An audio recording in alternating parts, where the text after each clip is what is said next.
स्वागत है आप सभी का आपके पसंदीदा यूट्यूब चैनल में।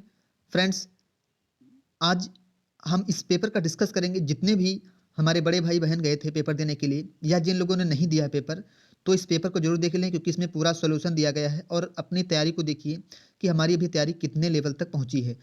तो अब से सबसे पहले बता दें कि ये पेपर का मुख्य प्रश्न है जो कि सबसे ऊपर दिया जाता रहता है। ठीक है, तो यहाँ पर आपको रोल नंबर भरा जाता है, यहाँ पर आपको रोल नंबर भरना रहता है और ये नीचे ओ मार्कशीट नंबर आपको जो मिलेगा उसमें दिया रहेगा। ठीक है, यहाँ पर सिग्नेचर करेंगे वो। और ये थोड़ा सा आपको ओवरऑल जानकारी दे दें, जो लोग नहीं गए उनके लिए बता रहा हूँ।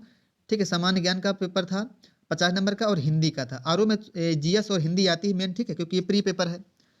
टोटल 100 नंबर का था पेपर और टाइम था 2 घंटे का। टाइम कितना था? 2 घंटे का। और आवश्यक निर्देश आप देख लीजिएगा इसमें क्या क्या है।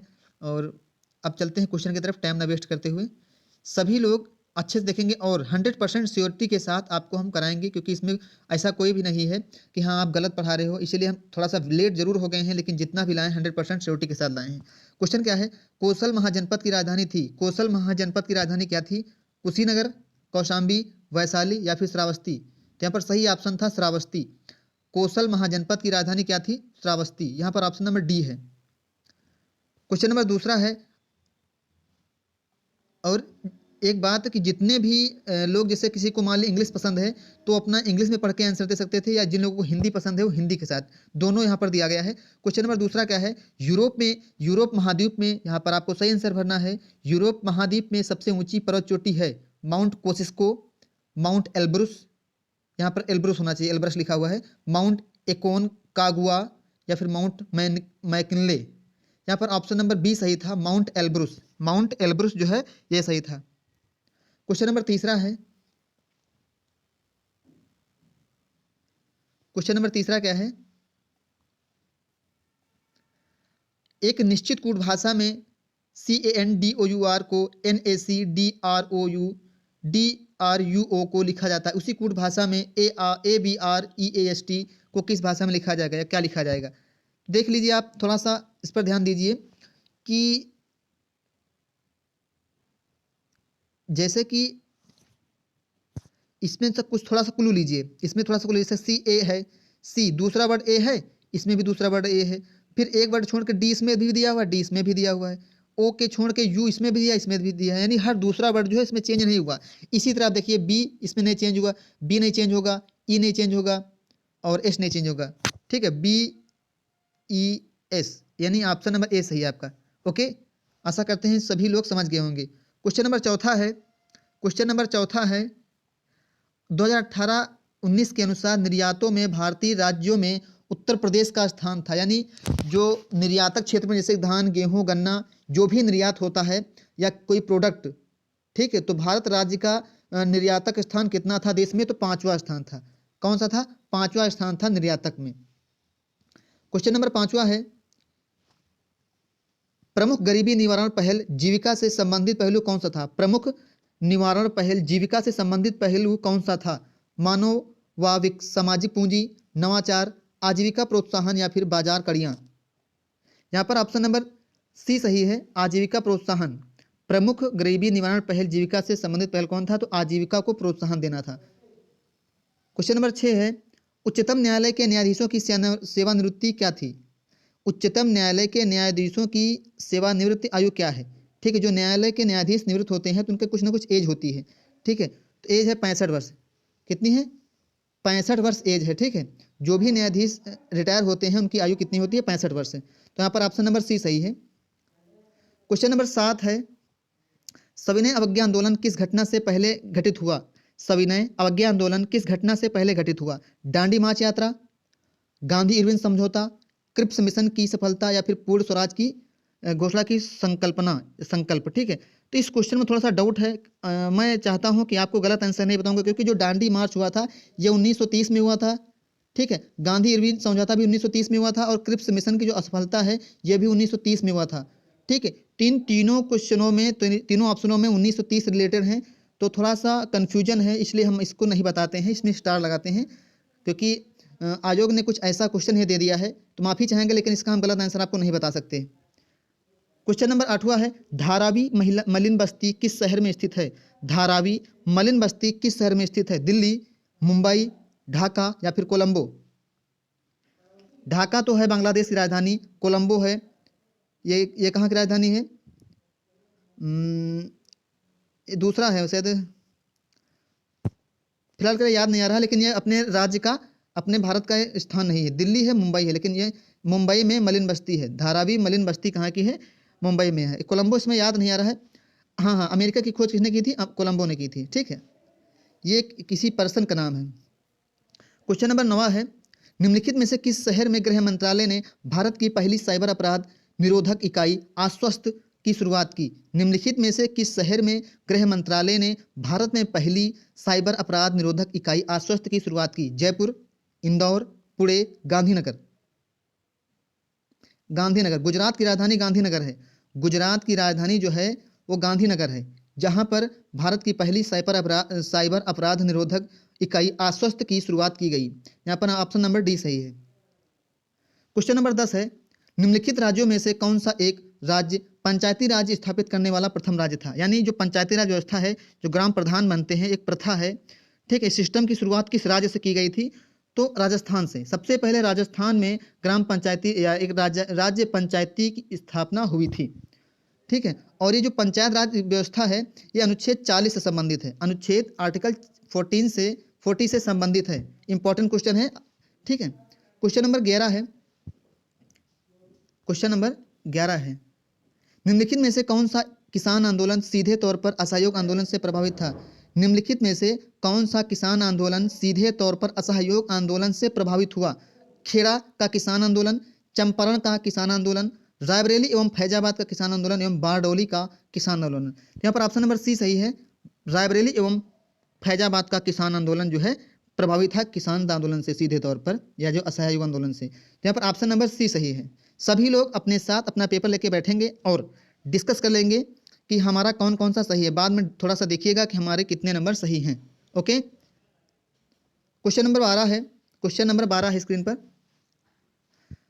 भारत में कंजली आर्द्रभूमि क्षेत्र राज्य में स्थित है? पंजाब, राजस्थान, तमिलनाडु, गुजरात? पंजाब का जो एक राज्य क्षेत्र है, ठीक है, कंजली, जहाँ पर आर्द्रभूमि राज्य है। जो कंजली है पंजाब का आर्द्रभूमि क्षेत्र है। ठीक है, तो यहाँ पर ऑप्शन नंबर ए सही है। पंजाब को बता दें कि प्रति हेक्टेयर में गेहूं चावल में प्रति हेक्टेयर में पंजाब प्रथम स्थान पर है। बात करें यदि क्षेत्रफल में, तो उत्तर प्रदेश है। क्षेत्रफल में उत्तर प्रदेश है, लेकिन यदि प्रति हेक्टेयर की बात की जाए तो पंजाब जो है प्रथम स्थान पर है गेहूं एवं चावल उत्पादन में। क्वेश्चन नंबर 13 है, भारतीय स्वतंत्रता के समय इंडियन नेशनल कांग्रेस का अध्यक्ष कौन था? भारतीय स्वतंत्रता के समय इंडियन नेशनल कांग्रेस का अध्यक्ष कौन था? जवाहरलाल नेहरू, मौलाना अबुल कलाम आजाद, जेबी कृपलानी या फिर डॉक्टर राजेंद्र प्रसाद? भारतीय स्वतंत्रता के समय इंडियन नेशनल कांग्रेस का अध्यक्ष जेबी कृपलानी जी थे। कौन थे? जेबी कृपलानी। ऑप्शन नंबर यहाँ पर सी सही है। हमारे जितने भी फ्रेंड्स हैं, दोस्त हैं, या मुझसे जो बड़े भाई बहन हैं, अपना कमेंट जरूर करिएगा कि मेरा कौन कौन से क्वेश्चन गलत थे, या आपने कितने क्वेश्चन अटेम्प्ट किए। प्लीज़ कमेंट जरूर कीजिएगा। क्वेश्चन नंबर 14, हरदास जयंती प्रतिवर्ष कहाँ मनाई जाती है? वेरी वेरी इंपॉर्टेंट क्वेश्चन है, और इसमें ज़्यादा नहीं लेकिन 70% लोग कंफ्यूज हुए होंगे। हरिदास जयंती प्रतिवर्ष कहाँ मनाई जाती है? मथुरा, बनारस, वृंदावन, झांसी? बहुत से लोगों ने तो मथुरा में बनाया होगा, या मथुरा ऑप्शन लगाए होंगे, लेकिन यहाँ पर सही है option number C, Vrindavan. 100% share है वृंदावन। आपके पास यदि यूपी स्पेशल की जो बुक आती है, यूपी स्पेशल की, उसमें आप देखिएगा आपको दिया होगा कि हाँ हरिदास जयंती कहाँ पर मनाई जाती है, वृंदावन दिया हुआ है। ठीक है, क्वेश्चन नंबर 15 है, निम्नलिखित में से कौन सा भारत का सबसे बड़ा कोयला क्षेत्र है? झरिया, रानीगंज, बोकारो, गिरिडीह?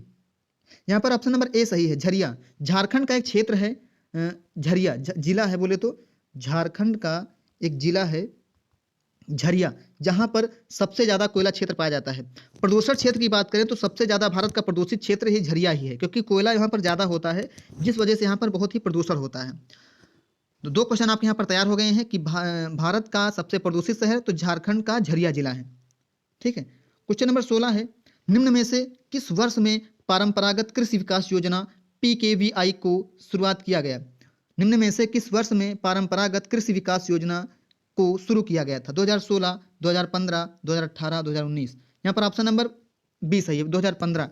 2015 में परंपरागत कृषि विकास योजना को स्थापित किया गया था, तो ऑप्शन नंबर यहाँ पर बी सही है। क्वेश्चन नंबर 17 है, थोड़ा सा स्पीड में पढ़ना पड़ रहा है क्योंकि आपका पेपर थोड़ा सा लेंथी है, और सभी लोग थोड़ा सा धैर्यता के साथ देखिएगा, क्योंकि अब 100 क्वेश्चन है, कुछ ना कुछ तो टाइम लगेगा ही। क्वेश्चन नंबर 17 क्या है? प्रत्यावर्ती धारा को दिष्ट धारा में परिवर्तित करने वाली युक्ति है। प्रत्यावर्ती धारा को दिष्ट धारा में परिवर्तित करने वाली युक्ति है दोलित्र, प्रवर्धक, दिष्टकारी या फिर फिल्टर। ऑप्शन नंबर सी यहाँ पर सही है, दिष्टकारी। प्रत्यावर्ती धारा को दिष्ट धारा में परिवर्तित करने वाली युक्ति दिष्टकारी है। क्वेश्चन नंबर 18 है, एक तस्वीर की तरफ इशारा करते हुए एक आदमी अपने दोस्त को बताता है कि वह मेरे पिता की पत्नी के इकलौते बेटी की बेटी है। इकलौते बेटे की बेटी है, तस्वीर वाली लड़की का आदमी से क्या रिश्ता है? तो पुत्री का है, ठीक है, पुत्री का रिश्ता है। अगर इसको हम थोड़ा सा डिटेल में ले जाएंगे तो आंसर तो अभी बता देंगे, चलो उसको बता देते हैं। एक तस्वीर की तरफ इशारा करते हुए एक आदमी ने कहा, मान लीजिए एक आदमी है और ये एक तस्वीर है, ठीक है। एक तस्वीर की तरफ इशारा करते हुए एक आदमी ने अपने दोस्त से कहा कि वह मेरे पिता की, यानी इनके जो पिता हैं, ठीक, वह मेरे पिता की पत्नी, जो इनकी पत्नी, यानी पिता की पत्नी कौन हुई? इनकी मम्मी, मेरे पिता की पत्नी के इकलौते बेटे की बेटी है, यानी खुद अपने आप ले रहे हैं, इकलौता बेटा कौन? वही तो है, और उनकी बेटी कौन सा? ये है। तो तस्वीर वाली लड़की आदमी से क्या रिश्ता है? पुत्री हुई ना। आशा करते हैं सभी लोग समझ गए होंगे। ऑप्शन नंबर यहाँ पर ए सही है। क्वेश्चन नंबर 19 है, कोविड-19 या कोविड महामारी के समय में निम्न में से किस एक्ट के तहत भारत सरकार ने फेस मास्क व सैनिटाइजर अनिवार्य घोषित किया? जैसे कि पहले होता था कि रोटी, कपड़ा और मकान, इसी तरह कोरोना इतना तगड़ी महामारी थी। अब इसमें बताने का कुछ भी जरूरत नहीं है आपको, क्योंकि अभी भी इस पर सर्च चल रहा है, और अभी भी देखो कोई भी समाचार सुनो तो बोलते हैं कि हाँ एहतियात बरतो, अभी थोड़ा सुरक्षा बरतो, ठीक है। तो क्वेश्चन क्या था कि कोविड-19 महामारी के समय में निम्न में से किस एक्ट के तहत भारत सरकार ने फेस मास्क व सैनिटाइजर अनिवार्य घोषित किया? उपभोक्ता संरक्षण अधिनियम 2019, महामारी अधिनियम 1897, मास्क मानक ब्यूरो अधिनियम 2016, आवश्यक वस्तु अधिनियम 1955। यहाँ पर ऑप्शन नंबर डी सही है, आवश्यक वस्तु अधिनियम 1955। आशा करते हैं सभी लोग अच्छे से पढ़ रहे होंगे, ठीक है। निम्नलिखित देशों में किसको भारत से INS सिंधुवीर मिला? निम्नलिखित देशों में किसको भारत से INS सिंधुवीर मिला? Nepal, Myanmar, Maldives, Iran. Myanmar को भारत से INS सिंधुवीर मिला। म्यांमार जो है एक हिंदू भाषी क्षेत्र है, हिंदी भाषी, ठीक है। यहाँ पर भोजपुरी भाषा का ना का करती हो ये वो, ठीक है, कुछ जैसे भोजपुरी लैंग्वेज है, यूपी के हैं तो आप समझते होंगे, ठीक है। यहाँ पर कुछ भोजपुरी भाषा पाई जाती है। तो यहाँ पर भारत से क्या मिला है? INS सिंधुवीर। तो कुछ ऑप्शन नंबर यहाँ पर बी सही है। क्वेश्चन नंबर 21 है, राष्ट्रपति शासन लागू किया जाता है अनुच्छेद 74 के अंतर्गत, अनुच्छेद 75 के अंतर्गत, अनुच्छेद 356 के अंतर्गत या फिर अनुच्छेद 368 के अंतर्गत?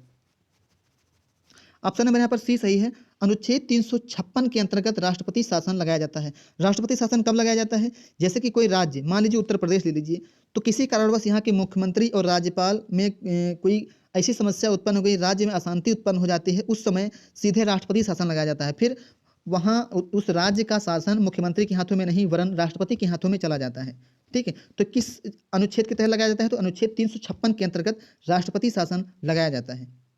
ऑप्शन नंबर यहाँ पर सी सही है। क्वेश्चन नंबर 22 है, कोरोना की स्पुतनिक वैक्सीन निम्नलिखित में से किस देश द्वारा विकसित की गई? कोरोना की स्पुतनिक वैक्सीन निम्नलिखित में से किस देश द्वारा विकसित की गई? भारत, चीन, रूस, कनाडा। रूस के द्वारा कोरोना की स्पुतनिक वैक्सीन रूस के द्वारा विकसित की गई। अभी हाल ही में रूस से कुछ फार्मूले मिले हैं, जबकि भारत में भी कुछ वैक्सीन 2 तरह की रिसर्च की गई है, ठीक है। लेकिन जो स्पुतनिक वैक्सीन की बात की जाए तो ये रूस से है। संयुक्त राज्य क्या बोलते हैं उसको, चलो अगले तरफ चलते हैं। क्वेश्चन नंबर 23, थोड़ा सा सोचने में टाइम लग जाएगा। प्लांट टिश्यू कल्चर के पिता हैं, प्लांट टिश्यू कल्चर के पिता हैं आर मिश्रा, हेबरलैंड, बटलर या फिर हर्बेट बोयर। तो प्लांट टिश्यू कल्चर के पिता हैं हेबरलैंड। हेबरलैंड जो है प्लांट टिश्यू कल्चर के पिता हैं। आपको हम बता दें 100% श्योर है, जो भी आंसर आपको बताएंगे सही बताएंगे, जो नहीं मुझे आता है या जिसमें थोड़ा सा डाउट है उसको मैं बताऊंगा ही नहीं, ठीक। आप किसी भी माध्यम से उसको देख लीजिएगा, क्योंकि गलत बताना अच्छी बात नहीं है। क्वेश्चन नंबर 24 है, निम्नलिखित में से किसका संबंध रेशम कीटों से है? सेरीकल्चर। ठीक, एपीकल्चर किससे है? मधुमक्खी पालन से। मधुमक्खी पालन किससे है?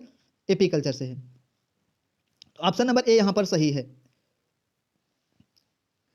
जितने भी कल्चर हैं, पिसीकल्चर से मछली से है, तो जितने कल्चर हैं सभी के सभी याद कर लीजिए, क्योंकि ये पूछा जाता है कोई ना कोई पेपर में। निम्नलिखित में से किस शहर में भारत का पहला अंडर वाटर मेट्रो प्रोजेक्ट जिसकी शुरुआत मार्च 2022 से होगी? मुंबई, कन्नूर, कोलकाता, कोच्चि। ऑप्शन नंबर यहाँ पर सी सही है, पश्चिम बंगाल के कोलकाता में। पश्चिम बंगाल के कोलकाता शहर में भारत का पहला under water metro train project की शुरुआत होगी। तो ऑप्शन नंबर यहाँ पर सी सही है। ओके फ्रेंड्स, क्वेश्चन नंबर 26 है, निम्नलिखित में से किस राजवंश ने वैष्णव धर्म को संरक्षण प्रदान किया? मौर्य, कुषाण, गुप्त, शिशुनाग। गुप्त वंश।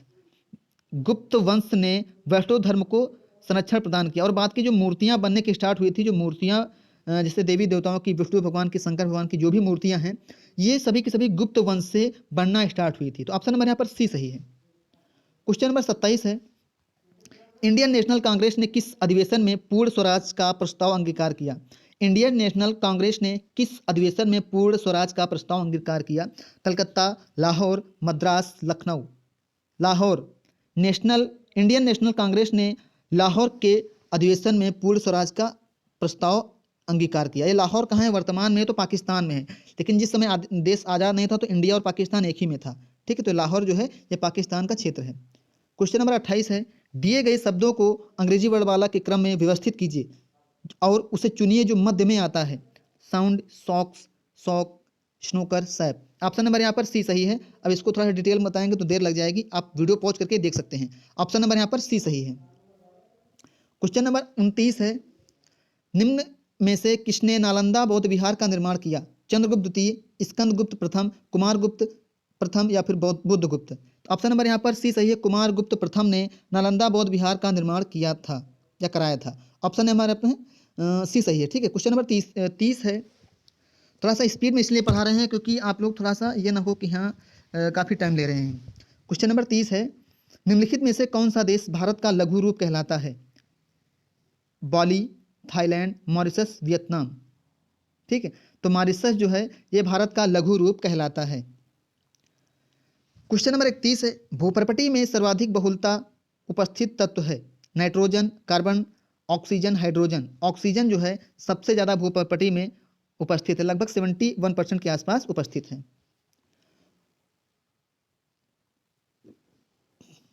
नहीं, फिलहाल के लिए इसमें ये नहीं बोल सकते हैं 71% है, थोड़ा सा कंफ्यूजन है, लेकिन आपके लिए ऑप्शन नंबर सी सही है।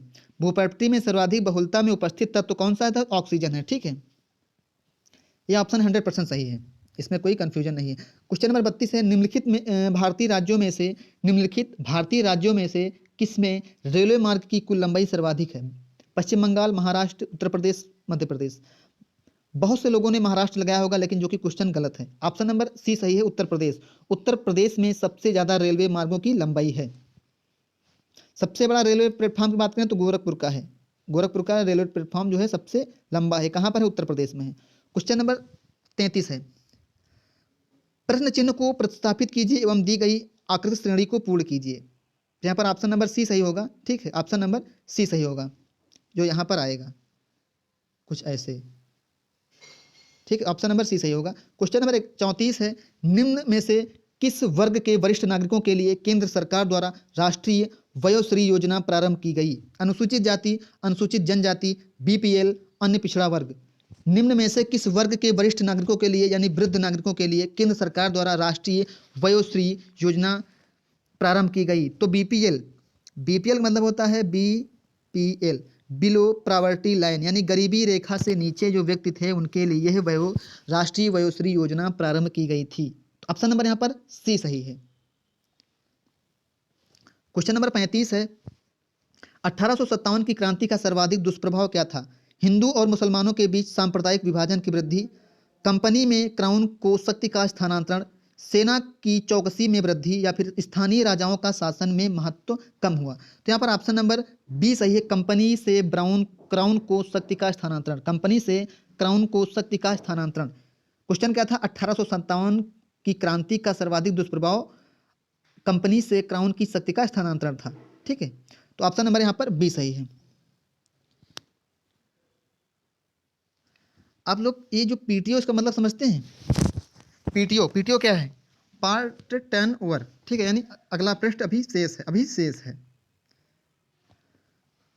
क्वेश्चन नंबर 37 है, नीति आयोग ने शिक्षा और स्वास्थ्य क्षेत्र में रूपांतरण हेतु संयुक्त राज्य सरकारों के साथ कौन सी योजना शुरू की है? नीति आयोग ने शिक्षा और स्वास्थ्य क्षेत्र में रूपांतरण हेतु राज्य सरकार के साथ कौन सी योजना शुरू की है?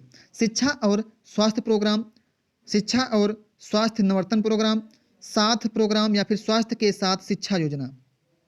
ऑप्शन नंबर यहाँ पर सी सही है, साथ प्रोग्राम। नीति आयोग ने शिक्षा और स्वास्थ्य क्षेत्र में रूपांतरण हेतु राज्य सरकारों के साथ साथ प्रोग्राम योजना शुरू की है। तो ऑप्शन नंबर यहाँ पर सी सही है। क्वेश्चन नंबर 37 है, दिल्ली सल्तनत के शासक के रूप में रजिया सुल्तान का उत्तराधिकारी कौन बना? दिल्ली सल्तनत के शासक के रूप में रजिया सुल्तान का उत्तराधिकारी कौन बना? बहराम शाह, मसूद शाह, नसीरुद्दीन महमूद या फिर बलबन? तो ऑप्शन नंबर यहाँ पर ए सही है, बहराम शाह। बहराम शाह जो था यह रजिया सुल्तान का उत्तराधिकारी बना।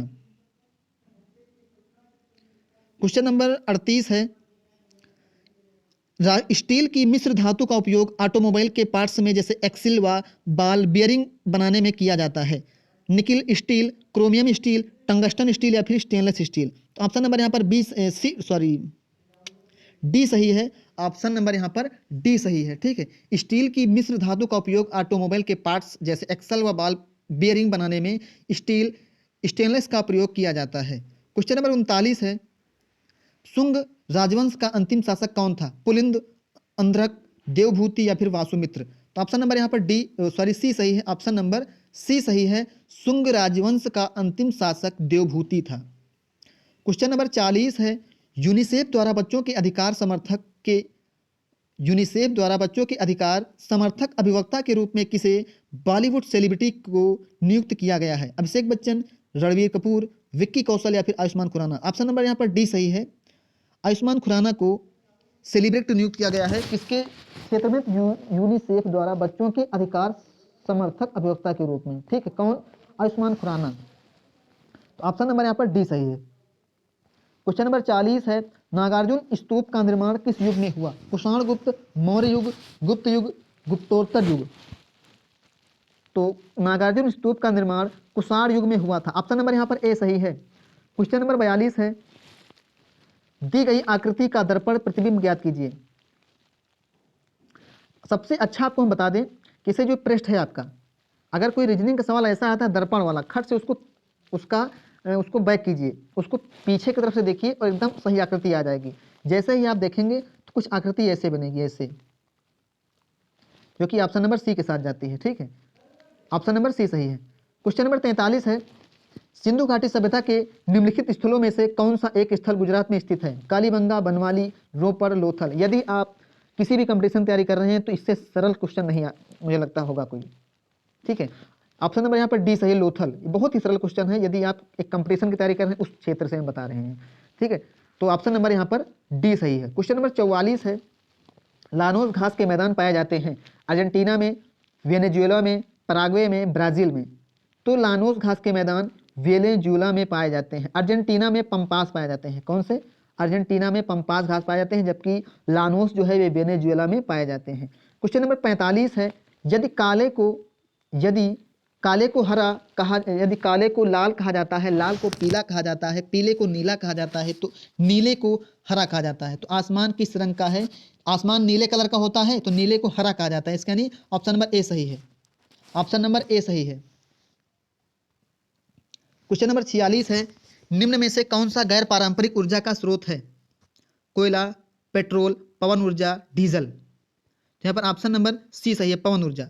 बाकी सभी के सभी पेट्रोल, डीजल, कोयला एक किसी न किसी रूप से हैं, लेकिन जो पवन ऊर्जा है गैर पारंपरिक ऊर्जा स्रोत है। ऑप्शन नंबर यहाँ पर सी सही है।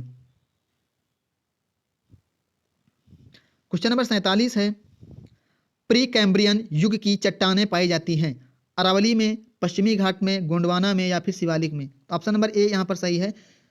जो प्री कैम्ब्रियन युग की चट्टानें हैं ये अरावली में पाई जाती हैं। ऑप्शन नंबर यहाँ पर ए सही है। क्वेश्चन नंबर 48 है, निम्न में से कौन सा सही मिलान नहीं है?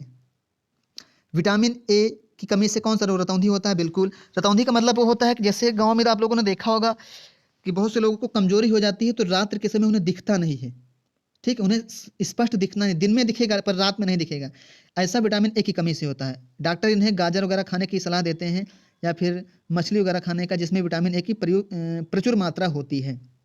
विटामिन B12 यहाँ पर गलत है क्योंकि विटामिन जो बेरी बेरी है विटामिन B1 से होता है। B1 का क्या नाम होता है? थायमीन।